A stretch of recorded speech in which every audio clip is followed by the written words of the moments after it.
The quieter struggles that take place on the courts are frequently overlooked in the history of tennis history by the clash of bigwigs. As Roger Federer's renowned opponents, names like Nadal, Djokovic, and Murray echo, one player who is sometimes disregarded sticks out: David Nalbandian. Now, even though his name isn't as well known in tennis history, Nalbandian left his impact and shocked everyone. Both the players were born just a few months apart, and fate seems to have intervened since the beginning. Nalbandian's career, which was characterized by victories, losses, and an unwavering quest for perfection, was equally intriguing even in the shadow of Federer's rise to prominence. Although his name may not be as well known as that of the other game's household giants, his influence is still felt at the highest levels of the game. He was raised in the serene town of Unquillo, Argentina. His incredible talent and resolute nature have allowed him to go from the calm streets of Cordoba province to the bustling courts of Grand Slam events. He did not take long to establish himself as a strong player after breaking onto the professional stage at the young age of 18. His accomplishments as a junior, which included defeating none other than Roger Federer in the US Open Boys Singles Championship final, predicted the battles that lay ahead. His impact became apparent in the men's tennis world. His career was filled with accomplishments from the start, from his quick rise in the early 2000s to his amazing accomplishments on the biggest platforms. The high point occurred in 2005 when he made history by winning the Tennis Masters Cup, an accomplishment that demonstrated his strength as one of the best players in the world. When it came to defeating Andy Murray at Wimbledon and pulling off incredible comebacks against players like Rafael Nadal and Novak Djokovic, Nalbandian's two-handed backhand was a sign of trouble for his rivals. Everyone was taken aback when something remarkable occurred at the 2007 ATP Masters 1000 event in Madrid. The lineup that confronted 26-year-old David Nalbandian was quite difficult. He had to defeat Arnaud Clement, Juan Martín del Potro, and Tomas Berdych in the first 3 rounds. Now, following his victory against these formidable opponents, he faced world number 2 Rafael Nadal in the quarterfinals. However, he put on an incredible display of tennis and prevailed 6-2 and 6-1 in straight sets. He then played the third-ranked player, Novak Djokovic, in the semifinals. He won in straight sets, 6-4, 7-6, due to his accurate and cutting ground strokes, particularly on his backhand. The fact that he had defeated 2 of the best players in the world in a row astounded everyone. The world of tennis was glittering with anticipation for the championship showdown between world number 1 Roger Federer and Nalbandian. The rivalry between Nalbandian and Federer, who had previously met each other several times as pros and juniors, added to the atmosphere. In their head-to-head meetings, Federer held an 8-6 record to Nalbandian's 6 wins. Roger Federer dominated the opening set in the 2007 Madrid Masters final, claiming 6-1. However, David Nalbandian rebounded in the second set, winning 6-3 thanks to his strong strokes and accurate angles.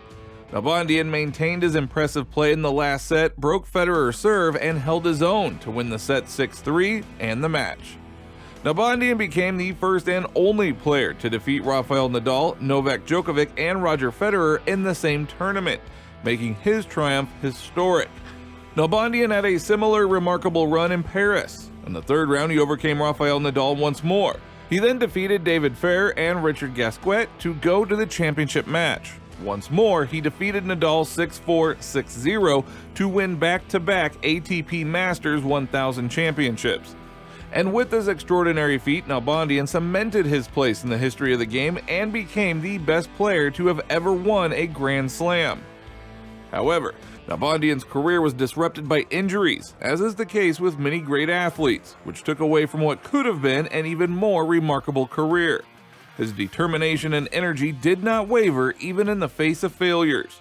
After retiring, Nalbandian made a smooth transition from the world of tennis to rally racing, leaving a lasting legacy that is remembered by fans.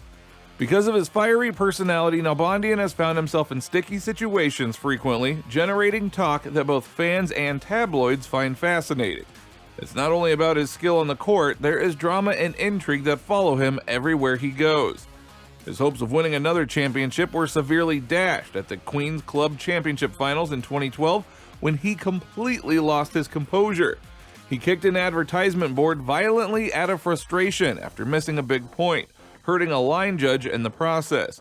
Due to the incident, he was disqualified, giving Marin Cilic the victory and the match, as well as one of the biggest penalties in tennis history. During the highly charged Australian Open in 2012, Nalbandian became entangled in controversy both on and off the court. He was accused of throwing water at an ATP helper during a post-match drug test following a contentious match against John Isner. Now, not only that, but he also argued with the chair umpire throughout the game, challenging his decisions and even implying that he wasn't qualified to oversee Grand Slams. Post-match drama persisted as he angrily rejected claims that he had thrown water, insisting that he had only been washing his hands. After the 2008 Davis Cup Finals, Nalbandian got into trouble once more. He missed the required news conference following a doubles defeat, allegedly because of a falling out with his doubles partner, Agustin Caleri. Though he denied the incident once again, the speculations over his sudden departure from the stadium arose. He further fueled the issue around him by making derogatory comments against Spain and its top player, Rafael Nadal, in the press. After leaving the tennis court, David Nalbandian's life had not been easy. Controversial headlines have followed him ever since.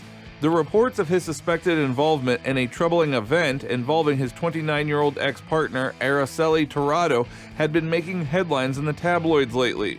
German news source Bild claimed that Nalbandian is suspected of secretly recording Torrado following their split. In order to keep tabs on her whereabouts, the former player allegedly placed a covert camera in their old Palermo, Italy flat.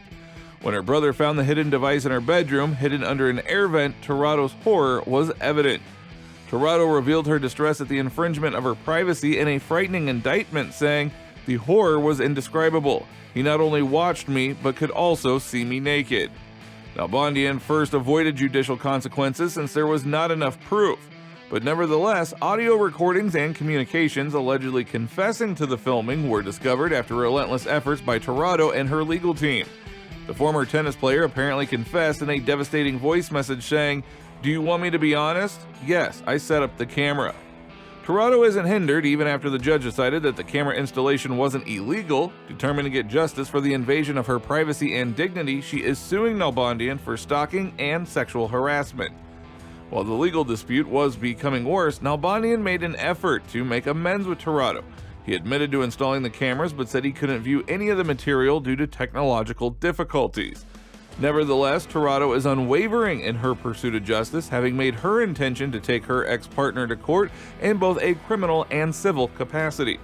Given Torrado's substantial internet following, she has over 214,000 Instagram followers, the incident is certain to receive a lot of media coverage. The developing legal drama is expected to dominate headlines in the upcoming weeks and months, casting a shadow over Nalbandian's once glorious tennis career as the media attention grows. The ongoing drama involving David Nalbandian's suspected participation in the unsettling event involving his ex-partner has now left fans and onlookers with an overwhelming number of unresolved concerns and speculation. In the trial between Nalbandian and Torrado, will justice win out? Or will the case's intricacies result in a heated legal battle?